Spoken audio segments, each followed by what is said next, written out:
Bonjour, dans cette vidéo, je vais vous montrer comment créer ou supprimer des comptes utilisateurs sur MacBook Air M4.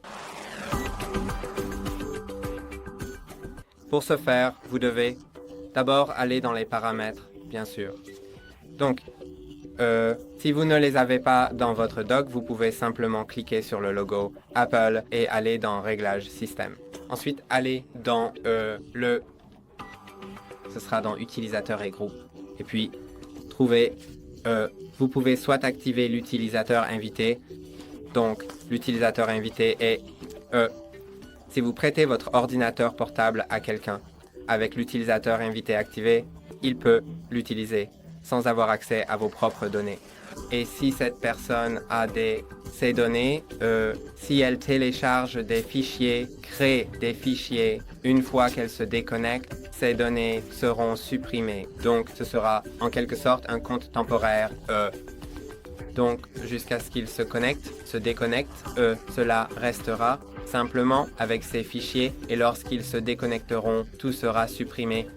Mais vous pouvez, et pour le faire, vous devez simplement cliquer sur l'icône i et autoriser les invités. Mais vous pouvez également créer un véritable utilisateur en cliquant sur Ajouter un utilisateur, puis en entrant d'abord le mot de passe de votre compte administrateur. Ensuite, vous pouvez entrer le nom complet de l'utilisateur.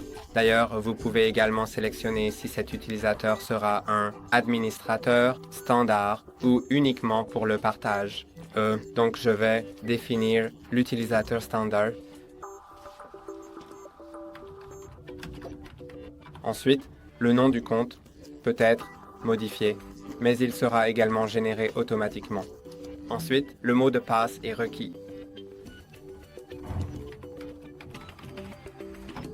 Maintenant, vous devez vérifier ce mot de passe. Retapez-le.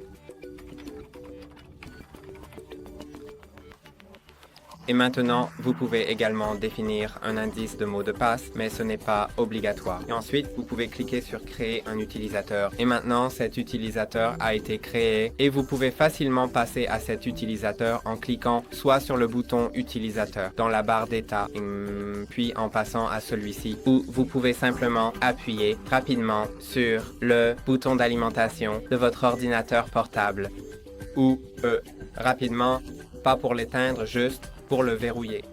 Ou cliquez ici sur le logo Apple, puis cliquez sur Verrouiller l'écran. Et maintenant, vous pouvez cliquer survoler le compte, sélectionner un autre, puis vous y connecter.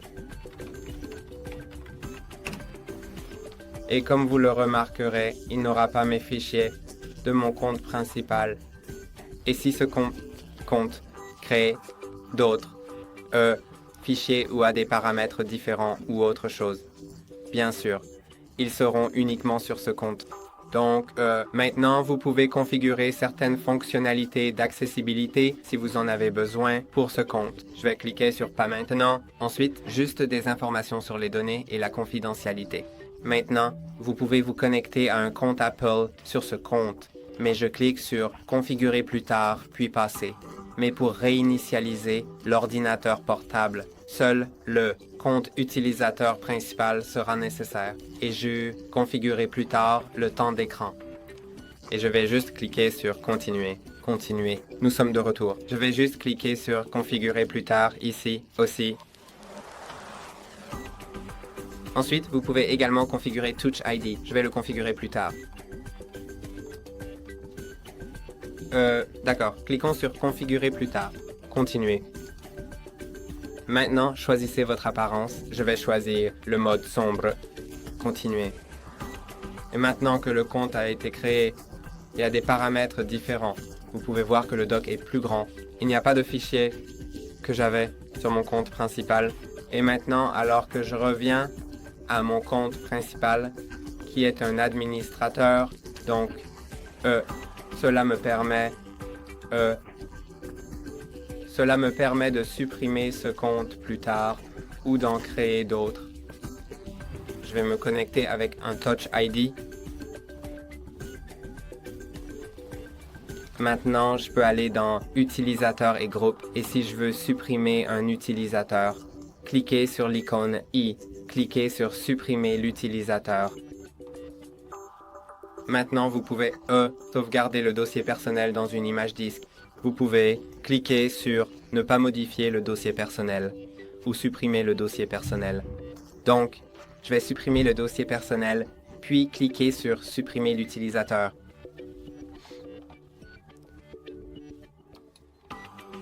D'accord, et je pense qu'il est supprimé même s'il m'a montré l'erreur.